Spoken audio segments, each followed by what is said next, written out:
Halo semuanya, bertemu lagi hari ini kita di belajar matematika bersama Mbak Sri. Oke. Jadi hari ini kita akan membahas topik matematika tentang pengurangan bilangan bulat. Jadi kita masuk ke bagian yang pertama, yaitu A.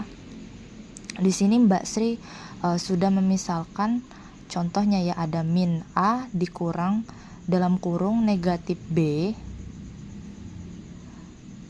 sama dengan C. Jadi min A-nya di sini nanti A-nya kita ganti dengan angka, B-nya kita ganti dengan angka, dan C-nya kita ganti dengan angka. Langsung kita masuk ke contoh pembahasannya. Oke. Jadi min 4 dikurang dalam kurung negatif 6. Jadi kalau misalkan pengurangan bilangan bulat itu caranya, kalau misalkan ada negatifnya di tengah seperti ini, jadi nanti kita negatif ya, ketemu dengan pengurangan ini hasilnya menjadi positif. Nah, jadi kita ingat lagi ke materi yang sebelumnya.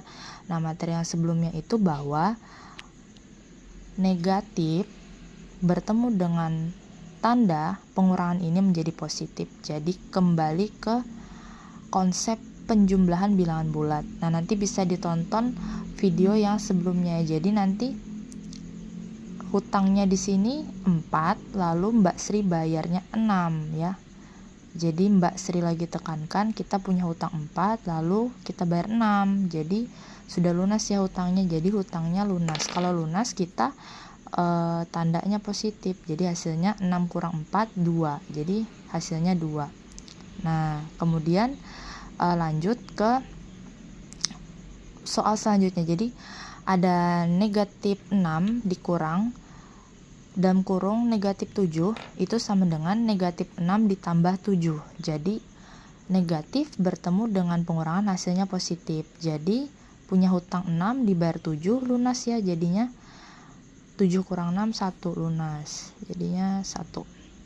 Lanjut ke soal selanjutnya. Negatif 3 dikurang dalam kurung negatif 8 itu sama dengan negatif 3 ditambah 8. Jadinya punya hutangnya 3 dibayar 8, jadi 8 kurang 3 5. Lunas ya. Nah, untuk soal yang negatif 4 dikurang dalam kurung negatif 9 itu, jadi kita tulis kembali negatif 4 pengurangan ya, bertemu dengan negatif, nanti hasilnya jadi positif atau jadi penjumlahan. Kemudian kita tulis angka 9. Jadi negatif 4 ditambah 9, hutangnya 4 dibayar 9, jadinya 9 kurang 4 5. Lunas ya. Oke. Lanjut kita ke pembahasan yang selanjutnya, itu adalah negatif A dikurang dalam kurung negatif B itu sama dengan negatif C. Jadi contohnya adalah seperti ini ya. Apabila di depannya ini, kalau teman-teman perhatikan ya, di depannya ini angkanya lebih besar. Kalau yang sebelumnya tadi itu angkanya yang di depan itu lebih kecil ya. Nah, lebih kecil yang di depan. Makanya nanti hasilnya di belakangnya positif. Tapi kalau yang di depannya ini hasilnya itu lebih besar ya, sedangkan yang ini lebih kecil, maka hasilnya nanti menjadi negatif. Nah, langsung ke contoh. Oke, jika negatif 5 dikurang dalam kurung negatif 2, itu hasilnya, ingat kalau negatif bertemu dengan pengurangan itu hasilnya jadi positif. Jadi negatif 5 ditambah 2, itu kita punya hutang misalkan 5, baru kita bayar 2. Jadi sisanya kita masih punya hutang ya, jadi ingat negatif ya, negatif. Jadi ingat di pembahasan sebelumnya itu negatif itu sama dengan hutang, tapi itu berlaku hanya untuk penjumlahan ya. Jadi 5 kurang 2 itu sama dengan 3. Oke, lanjut. Jadi negatif 6 dikurang dalam kurung negatif 3 itu sama dengan negatif 6 ditambah 3. Jadi punya hutang 6 baru dibayar 3, itu masih punya hutang ya. Jadi hutangnya masih ada, 6 kurang 3 3. Jadi masih punya hutang 3. Lanjut, negatif 7 dikurang negatif 1 itu sama dengan negatif 7 ditambah 1. Jadi punya hutang masih. Kenapa? Karena hutangnya 7 baru dibayar 1. Jadi 7 kurang 1 6. karena masih punya hutang tandanya negatif, jadi negatif 6. Oke.